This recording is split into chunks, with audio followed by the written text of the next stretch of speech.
أهل العلم في إطار الآية الكريمة يا أيها الذين آمنوا اتقوا الله وابتغوا إليه الوسيلة، قالوا إن احنا نتوسل إلى ربنا بخمسة. رقم واحد بأسماء الله الحسنى، ولله الأسماء الحسنى فادعوه بها. رقم اتنين بالإيمان، ربنا إننا سمعنا مناديا ينادي للإيمان أن آمنوا بربكم فآمنا ربنا فاغفر لنا ذنوبنا ودعينا ربنا. رقم ثلاثة التوسل إلى الله بأنبيائه وأوليائه.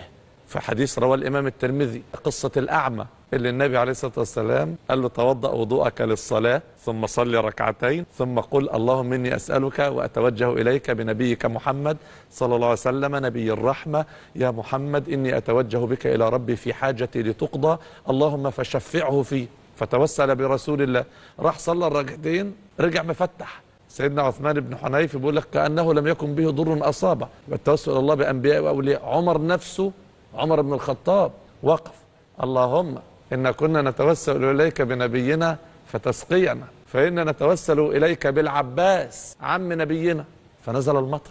التوسل إلى الله بحال الداعي انك تقول له احنا الفقراء إليك. آخر حاجة التوسل إلى الله بالعمل الصالح. فمن أركان التوسل الخمسة انك تتوسل إلى الله بأنبيائه وأوليائه. وإذا اتكلمنا عن النبي محمد وإذا اتكلمنا عن آل البيت مش هنلاقي ولاية زي ولاية آل البيت. ده النبي عليه الصلاة والسلام حديث رواه الإمام مسلم في صحيحه بيقول إنما أنا بشر يوشك أن يأتي رسول ربي فأجيب. هيجي يا رب عشان ينتقل إلى الرفيق الأعلى. أيوة يا سيدنا النبي قال وإني تارك فيكم ثقلين، إذن ربنا يثبت أقدامكم وينصركم ويوفقكم ويسدد خطاكم. تارك فيكم ثقلين، الأولى هما الكتاب الله فيه الهدى والنور، استمسكوا بكتاب الله. طب وتاني حاجة يا سيدنا النبي قال عترتي أهل بيتي، أذكركم الله في أهل بيتي، أذكركم الله في أهل بيتي، أذكركم الله في أهل بيتي. ليه كررها 3 مرات؟ ليه النبي يقول خافوا ربنا في أهل بيتي، خافوا ربنا في أهل بيتي، اتقوا ربنا في أهل بيتي. أهل بيت النبي صلى الله عليه وسلم.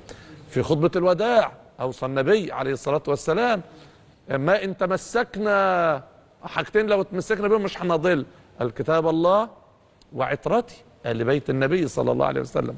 فهل يجوز لي أن أتوسل إلى الله بالنبي؟ طبعا. آل بيت النبي طبعا نتوسل الله. وبعدين يقول لك إيه؟ لا النبي فين؟ استغفر الله يا رب، استغفر الله يا رب، استغفر الله يا رب. يقول لك النبي مات. يا سلام. طب وأنت بتصلي وبتقول التشهد مش بتقول له السلام عليك أيها النبي؟ الكاف هنا ضمير بيسموه ضمير ايه يا حضرات؟ خطاب، ضمير المخاطب. ما بقولش ايه التحيات لله وبعدين السلام على رسول الله، انا بقول له السلام عليك، السلام عليك. كاف الخطاب، انا بخاطب سيدنا النبي ايها النبي ورحمه الله وبركاته. فده اصل من اصول الشرع الشريف ان احنا نتوسل الى الله بانبيائه واوليائه.